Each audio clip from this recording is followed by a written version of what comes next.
Unidad 16. Números. Controversia acerca de la autoridad, experiencias en el viaje a Moab y preparativos para entrar en Canaán. Controversias acerca de la autoridad. El motivo de la rebelión fue el enfrentamiento de Coré a la autoridad religiosa de Aarón y el desafío de Datán y Abiram al gobierno de Moisés, que constituyen una de las amenazas más serias que los líderes tuvieron que enfrentar, porque abarcaba los dos aspectos, religioso y político. Entonces podemos entender que esta rebelión tenía dos frentes, uno por una parte religioso y otro político. Coré era un levita, el cual parece que codiciaba el sacerdocio. Eso es lo que nos dice en Números capítulo 16, versículo 10, dice la palabra de Dios: ¿Y qué te hizo acercar a ti y a todos tus hermanos los hijos de Leví contigo? ¿Procuráis también el sacerdocio? Aparentemente podemos ver en este verso que Coré estaba anhelando el sacerdocio, no se conformaba con tener el servicio como levita. Datán y Abiram, por ser descendientes de Rubén, primogénito de Jacob, pensaban que la autoridad civil les pertenecía a ellos. Claro, esto dentro de un razonamiento lógico humano y haciendo a un lado los designios de Dios. Las dos facciones, los dos grupos, formaron una alianza político-religiosa y consiguieron rápidamente el apoyo de 250 príncipes de Israel.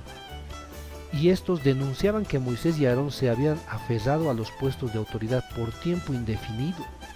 Qué terrible error que fue para ellos, ya que fue terrible juicio divino sobre los rebeldes, ¿no?, que demuestra cuán grave es levantarse contra las autoridades que Dios ha puesto en la congregación. Los hombres de Coré, llamados así, que fueron tragados por la tierra, según lo que nos dice Números 16:32, probablemente sean los siervos de Coré, no los hijos propiamente de Coré, pues Números capítulo 26, versículo 11 nos dice: mas los hijos de Coré no murieron. La palabra de Dios dice así: mas los hijos de Coré no murieron. Esto es dentro del censo, ¿no?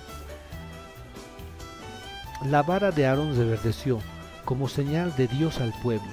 Después de la controversia por la autoridad, estaba de alguna manera debilitada esta autoridad y Dios estaba a punto de demostrar a Israel que Él pone a sus líderes.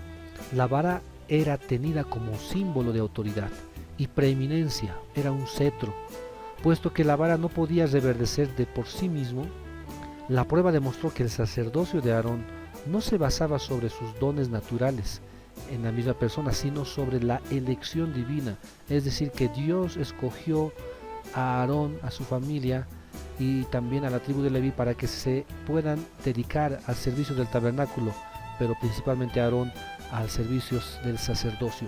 La vara fue colocada en el tabernáculo para recordar a los hebreos continuamente que la voluntad de Dios es soberana en cuanto al sacerdocio. Solamente Dios escoge quién va a ser su sacerdote, quiénes van a dedicarse al servicio del sacerdocio.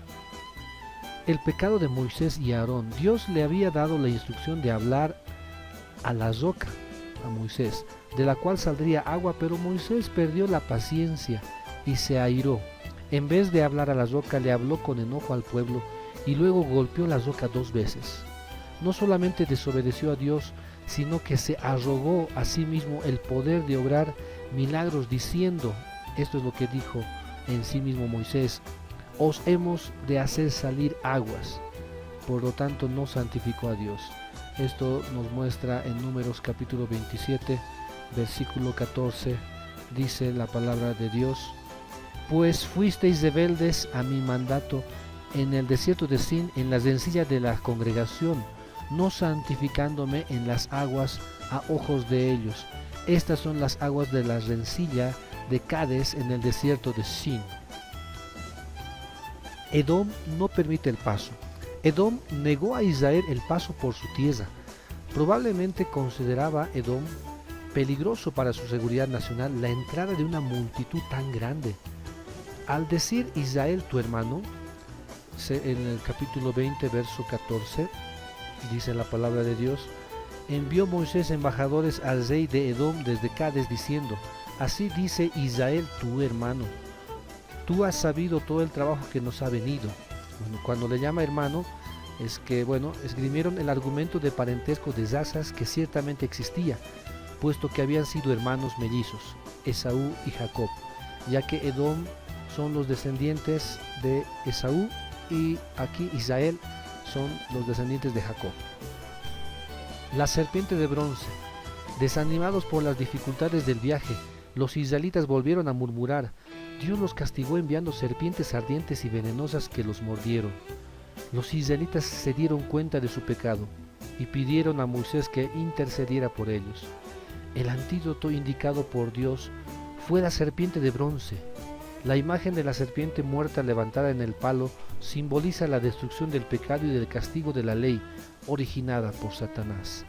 Eso es lo que nos dice en la palabra de Dios en Colosenses capítulo 2, versículo 14 y 15, dice la palabra de Dios, anulando el acta de los decretos que había contra nosotros, que nos era contraria, quitándola de en medio y clavándola en la cruz, y despojando a los principados y a las potestades, los exhibió públicamente, triunfando sobre ellos en la cruz. Esta es una muestra también del sacrificio en la cruz que iba a tener el Señor Jesús, quitando el pecado y derrotando así todo el mal que se había levantado, induciendo Satanás en el capítulo 3 de Génesis a la mujer y posteriormente al varón, desobedeciendo al hombre. Las victorias militares de Israel. Se prohibía a Israel librar guerra contra los moabitas y amonitas, pues eran descendientes de Lot, por tanto parientes de los hebreos. Sin embargo, cuando los reyes Sehón y Og negaron paso a Israel y enviaron ejércitos para combatir, los israelitas los derrotaron. La derrota de Sehón y Og era el comienzo de la conquista de la tierra prometida, pues Dios quería que su pueblo habitara a ambos lados del Jordán.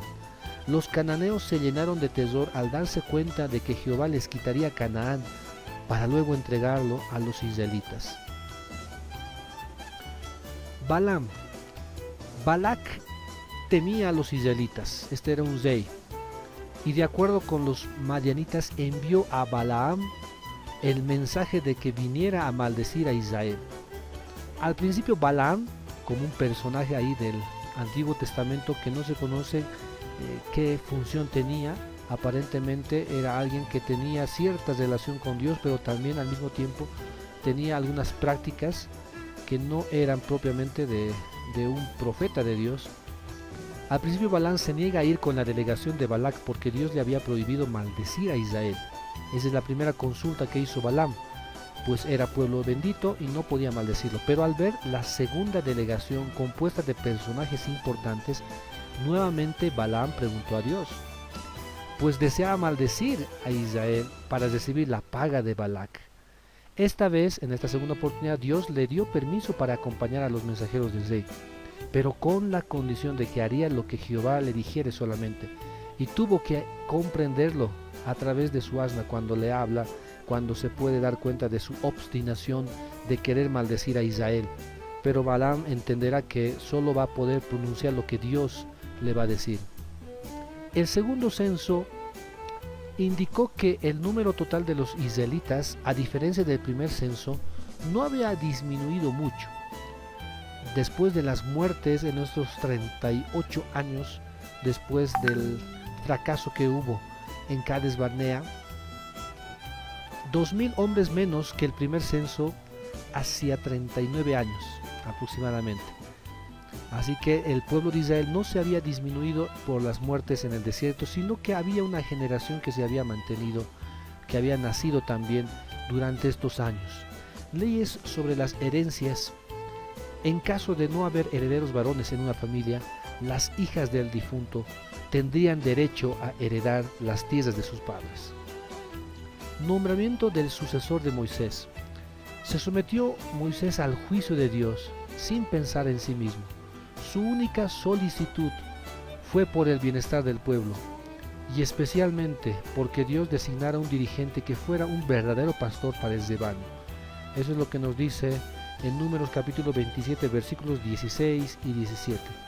Dice la palabra de Dios: ponga Jehová, Dios de los espíritus de toda carne, un varón sobre la congregación, que salga delante de ellos y que entre delante de ellos, que los saque y los introduzca, para que la congregación de Jehová no sea como ovejas sin pastor. Por lo tanto, Moisés consideraba muy seriamente que Dios levante a un sucesor quien vaya a pastorear a este pueblo como lo había hecho Moisés, para que los pueda introducir a la tierra prometida. No era alguien que pensaba en su bienestar personal o en sus logros personales, sino que anhelaba el bienestar del pueblo de Israel. Guerra contra Madián. Dios mandó a Israel considerar a Madián como enemigo y destruirlo por completo. Esto por la seducción de Baal Peor, que está en el capítulo 31, verso 16. Dice la palabra de Dios: he aquí, por consejo de Balaam, ellas fueron causa de que los hijos de Israel prevaricasen contra Jehová en lo tocante a Baal Peor, por lo que hubo mortandad en la congregación de Jehová, dice la palabra de Dios. Esta situación había acontecido que Baal había sugerido a Balac que, como no podía maldecirlo, entonces podría generar un parentesco con mujeres al pueblo de Israel, y de esa manera caerían en pecado y Dios los castigaría. Asimismo, si permitía a Madián permanecer, habría peligro de que corrompiese a los israelitas nuevamente, es decir, que se produzca una mezcla, casándose los varones con las mujeres de Madián. Era una guerra santa, había que mantener perfectamente la santidad del pueblo de Israel. Como quien ejecuta una sentencia divina, el ejército iba acompañado del sacerdote y de las trompetas sagradas. Tenía el propósito de inculcar en el corazón de los hebreos cuán grave es el pecado de la prevaricación contra Jehová. División de la Transjordania. Cuando decimos Transjordania hacemos referencia a la parte que corresponde a las tribus de Gad, Manasés, que pidieron para sí, alegando su gran número de ganado, que puedan asentarse en este lugar.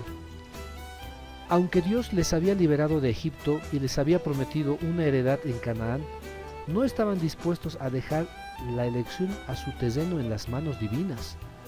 Pero Moisés permitió que Rubén, Gad y la mitad de Manasés, estas dos tribus y media, tomaran posesión de la Transjordania, con la condición de que participasen en la conquista de Canaán y no se queden ya ahí satisfechos en sus tierras. Y aceptaron y llegaron a ese acuerdo de que todas las tribus iban a ingresar a Canaán y conquistarla, y después de esto estas tribus de Rubén, Gad y media tribu de Manasés volverían a sus tierras, que en esta oportunidad ya estaban tomando posesión. Mandatos referentes a ocupar a Canaán. Moisés les exhortó a expulsar completamente a los cananeos. Este era determinante, pues si no, estos les serían por aguijones en sus ojos y espinas en sus costados. Quiere decir que los iban a molestar constantemente, iban a ser una molestia permanente. Por esa razón, también de parte de ellos el mandato que debían exterminar a todos y no tener ninguna relación con estos pueblos. Nombró Moisés a los líderes que estarían encargados del reparto de Canaán. El mismo reparto sería por sorteo y en proporción al tamaño de las tribus. Los levitas no recibirían una porción, puesto que habrían de servir a todo Israel. Así Números, el libro termina con la expectación de entrar pronto en Canaán.